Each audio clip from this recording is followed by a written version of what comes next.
Hello, അസ്സലാമു അലൈക്കും. എന്തൊക്കെയുണ്ട് വിശേഷങ്ങൾ? എല്ലാവർക്കും സുഖമെന്ന് വിചാരിക്കുന്നു. ഇന്നിവിടെ ഞാൻ വന്നിരിക്കുന്നത് ഒരു DIY കലണ്ടർ എങ്ങനെ ഉണ്ടാക്കാം എന്ന് ഉള്ള വീഡിയോ ആയിട്ടാണ്. അപ്പോൾ വീഡിയോയിലേക്ക് പോകുന്നതിന് മുമ്പേ നിങ്ങൾ ആദ്യമായിട്ടാണ് എൻ്റെ ഈ ചാനൽ കാണുന്നതെങ്കിൽ പ്ലീസ് ഒന്ന് സബ്സ്ക്രൈബ് ചെയ്ത് എന്നെയും കൂടെ ഒന്ന് സപ്പോർട്ട് ചെയ്യണേ. കൂടെയുള്ള ഒരു ബെൽ ബട്ടൺ കൂടെ എനേബിൾ ചെയ്താൽ ഞാൻ പുതിയ വീഡിയോസ് ഇടുമ്പോൾ അതിൻ്റെ എല്ലാ നോട്ടിഫിക്കേഷൻ നിങ്ങൾക്ക് കിട്ടുന്നതായിരിക്കും. പിന്നെ ക്രാഫ്റ്റ് അറിയുന്നവർക്കൊക്കെ ഒന്ന് ഷെയർ ചെയ്ത് കൊടുക്കണേ. അപ്പോൾ നമുക്ക് വീഡിയോയിലേക്ക് പോകാം. അപ്പോൾ ഈ ഒരു DIY കലണ്ടർ ചെയ്യാൻ വേണ്ടിയിട്ട് ഇതേപോലെ ഒരു ബേസ് നമുക്ക് വേണം. ഇതിങ്ങനെ ഈ സ്വീറ്റ്സൊക്കെ കൊണ്ടുവരുന്ന അതിൻ്റെ ഒരു മേൽഭാഗമുള്ളൊരു കവറാണ് കേട്ടോ. അങ്ങനത്തെ കയ്യിൽ ഇല്ലയെന്നുണ്ടെങ്കിൽ നമുക്ക് ഒരു കാർഡ്ബോർഡ് വെട്ടിയിട്ട് ഇതേപോലെ ഉണ്ടാക്കിയെടുക്കാം. അപ്പോൾ ഇത് ഉപയോഗിച്ചിട്ടാണ് നമ്മൾ DIY കലണ്ടർ ഉണ്ടാക്കുന്നത്. ഇത് ചുമരുമ്മലൊക്കെ ഇങ്ങനെ ഒട്ടിച്ച് വെക്കാൻ പറ്റും കേട്ടോ. അങ്ങനത്തെ ഒരു രീതിയിലാണ് ഞാനിത് ഉണ്ടാക്കുന്നത്. അപ്പോൾ അതിന് വേണ്ട ആവശ്യമുള്ള സാധനങ്ങൾ, നമുക്ക് സ്പ്രേ പെയിൻറ്റ് വേണം. ഞാനിവിടെ എടുത്തിട്ടുള്ളത് റെഡാണ്. പിന്നെ കുറച്ച് ഏത് കളറാണോ നമുക്ക് വേണ്ടെന്നുള്ള കളർ പെയിൻറ്റ് വേണം. പിന്നെ പെൻസില്, സ്കെയില്, പിന്നെ സിസർ വേണം. പിന്നെ നമുക്ക് കുറച്ച് വൈറ്റ് പേപ്പർ വേണം. ഞാൻ ഇവിടെ കുറച്ച് വൈറ്റ് പേപ്പർ എടുത്തിട്ടുണ്ട്. പക്ഷെ ഇത് ഫുള്ളായിട്ട് വൈറ്റ് അല്ല കേട്ടോ. ഈ ഒരു ഭാഗത്ത് ഇങ്ങനെ വേസ്റ്റ് ആയിട്ടുള്ളൊരു പേപ്പറാണ്. നമുക്ക് ഈ ഒരു ഭാഗമാണ് നമ്മൾ ഉപയോഗിക്കുക. അപ്പോൾ ഈ ഒരു ഭാഗം ഇങ്ങനെ ഉണ്ടായാലും കുഴപ്പമില്ല, ഇതൊക്കെ മറിഞ്ഞു പോകും. അതുകൊണ്ടാണ് ഞാനിങ്ങനെ വേസ്റ്റ് ആയിട്ടുള്ള പേപ്പർ എടുത്തിട്ടുള്ളത്. ഇനി നിങ്ങളുടെ കയ്യിൽ ഇങ്ങനെ ഇല്ലയെന്നുണ്ടെങ്കിൽ A4 സൈസ് പേപ്പർ എടുത്താലും മതി കേട്ടോ. ആദ്യം വേണ്ടത് ഈ ഒരു ബേസായിട്ട് നമ്മൾ ഉപയോഗിക്കുന്ന ഈ ഒരു കാർഡ്ബോർഡില്ലേ, അത് നമുക്ക് മൊത്തം ഇഷ്ടമുള്ളൊരു ബേസ് കളർ അടിച്ചു കൊടുക്കണം. അപ്പോൾ ഞാനിവിടെ എടുത്തിട്ടുള്ളത് റെഡ് കളറാണ്, സ്പ്രേ പെയിൻ്റാണ്. അപ്പോൾ നിങ്ങളുടെ കയ്യിൽ സ്പ്രേ പെയിൻറ്റ് ഉണ്ടെങ്കിൽ അത് അടിച്ചു കൊടുക്കുക. അല്ലാന്നുണ്ടെങ്കിൽ ആക്രിലിക് പെയിൻറ്റ് അടിച്ചു കൊടുത്താലും മതി. അത് ഇഷ്ടമുള്ള കളർ നമുക്ക് അടിച്ചു കൊടുക്കാം കേട്ടോ. അപ്പോൾ ഞാൻ ഇത് ഫുള്ളായിട്ട് ഇതിനെ അടിച്ചു കൊടുത്തിട്ട് കാണിച്ചു. ഞാനിതാ ഈ ബേസ്, ഈ കാർഡ്ബോർഡ്, ഈ ഒരു ബേസായിട്ടുള്ളത് ഞാനിവിടെ സ്പ്രേ പെയിൻറ്റ് റെഡ് കളറ് അടിച്ച് എടുത്തിട്ടുണ്ട്. ഇത് ഉണങ്ങിയിട്ടില്ല. ഇത് നന്നായി ഒന്ന് ഉണങ്ങട്ടെ. ഇത് നമുക്കങ്ങോട്ട് മാറ്റി വെക്കാം. അപ്പോൾ നമ്മുടെ ബേസ് സ്പ്രേ പെയിൻറ്റ് അടിച്ചത് അവിടെ ഇരുന്ന് ഉണങ്ങട്ടെ. നമുക്ക് കുറച്ച് വേറെ കാര്യങ്ങൾ ചെയ്തെടുക്കാനുണ്ട്. അപ്പോൾ നമുക്കിനി ഈ കലണ്ടറിന് ആവശ്യമുള്ള കുറച്ച് സാധനങ്ങൾ ഉണ്ട്. നമുക്ക് ഈ വൈറ്റ് പേപ്പർ ഉപയോഗിച്ചിട്ട് ഈ ഒരു സൈസിൽ കുറച്ചധികം സ്ക്വയർ പീസ് നമ്മൾ വെട്ടിയെടുക്കണം. ഞാനിവിടെ അങ്ങനെ കുറച്ച് പീസൊക്കെ വെട്ടിയെടുത്തിട്ടുണ്ട്. കണ്ടേ, കുറച്ചധികം വേണം. ഈ ഒരു സൈസിലും വേണം, പിന്നെ ഈ ഒരു സൈസിലും വേണം. കണ്ടില്ലേ? അപ്പോൾ നമുക്കിത് എന്തിനാന്ന് വെച്ചാൽ ഈ ഒരു സൈസിൽ നമുക്ക് 1 2 3 ഡേയ്സ് എഴുതി കൊടുക്കാനുള്ളതാണ്.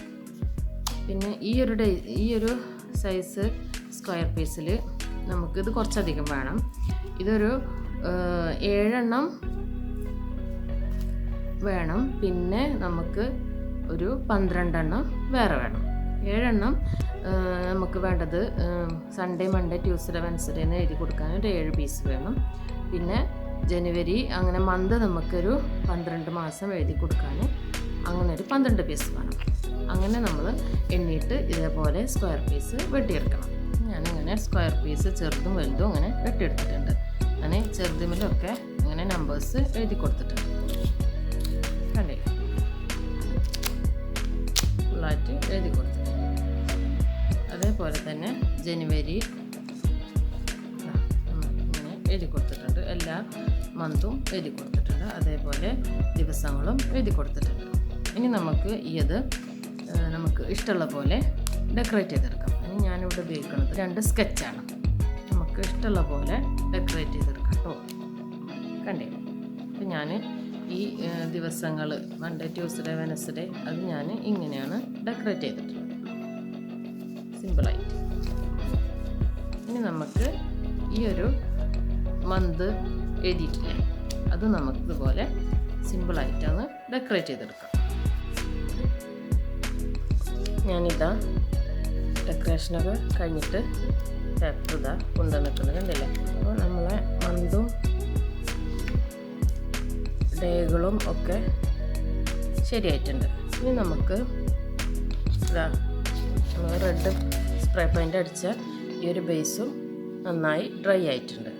ഇനി നമുക്കിതിന് ഇതൊന്ന് സെറ്റ് ചെയ്ത് കൊടുക്കണം ഈ കലണ്ടർ. അതിന് നമുക്കൊരു വോൾ പഞ്ചർ വേണം, പിന്നെ നമുക്ക് ആണി വേണം. ഇപ്പോൾ ഞാനെടുത്തിരിക്കുന്നത് ഇതുപോലത്തെ ഒരു ആണിയാണ് കേട്ടോ. ഇത് വേറൊരു ആവശ്യത്തിന് വേണ്ടി മേടിച്ചിട്ടുണ്ടായിരുന്നതാണ്. അപ്പോൾ അതിൽ നിന്ന് ഞാൻ എടുത്ത് ഇന്ത്യയിൽ പ്ലെയിൻ ആയിട്ടുള്ള ആണി ഉണ്ടാവില്ല, അതായാലും മതി, കുഞ്ഞ് ആണി ഉണ്ടാവില്ലേ, അതിൻ്റെ ഇല്ല. അതുകൊണ്ടാണ് ഞാൻ ഇങ്ങനത്തത് എടുത്തിട്ടത്. നമുക്ക് ഈ ഒരു ബേസിന്മേ ഇത് 3 സ്ഥലത്തായിട്ട് അങ്ങനെ ഒട്ടിച്ചു കൊടുക്കണം. നമുക്കിത് ഇവിടെ ഇത് ഇങ്ങനെ ഒട്ടിച്ചു കൊടുക്കണം.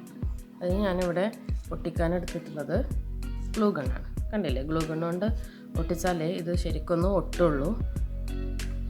കണ്ടില്ലേ? അപ്പം ഞാനിതാ ഈ ബേസിന്മേ ആണി ഇങ്ങനെ ഒട്ടിച്ചു കൊടുത്തിട്ടുണ്ട്. നമുക്ക് ഈ ഒരു ഭാഗത്ത് ഇതുകൊണ്ട് നമുക്ക് ഹോളിട്ട് കൊടുക്കണം. ഈ ഒരു ഭാഗത്ത് ഹോളിട്ടാൽ നമുക്കിവിടെ അങ്ങനെ തൂക്കിയിടാൻ പറ്റും.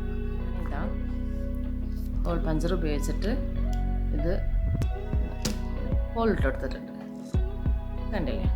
അതേപോലെ എല്ലാതും ഇങ്ങനെ ചെയ്തെടുത്തിട്ടുണ്ട്. ഇനി നമുക്ക് ഇതെല്ലാം ഇതിന്മേലൊന്ന് ഇങ്ങനെ ഹാങ് ചെയ്തിട്ട് കൊടുക്കാം.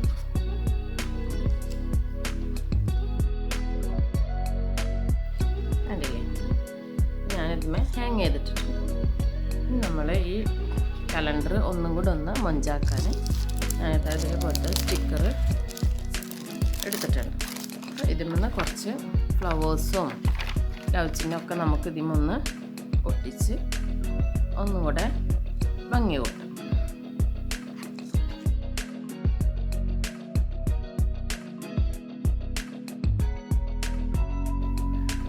അപ്പോൾ ഇതാ നമ്മുടെ DIY കലണ്ടർ ഇവിടെ റെഡി ആയിട്ടുണ്ട്.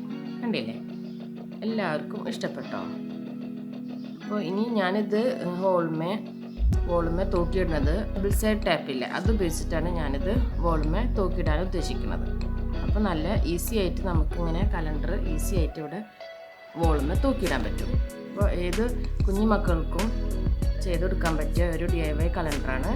അപ്പോൾ എല്ലാവരും ഒന്ന് ട്രൈ ചെയ്ത് നോക്കണേ. ഇഷ്ടപ്പെട്ടാൽ ലൈക്ക് ചെയ്യുക, ഷെയർ ചെയ്യുക, സബ്സ്ക്രൈബ് ചെയ്ത് എന്നെയും കൂടെ ഒന്ന് സപ്പോർട്ട് ചെയ്യണേ. ഇനി അടുത്തൊരു നല്ലൊരു വീഡിയോ ആയിട്ട് വരാം. Okay, bye, thank U.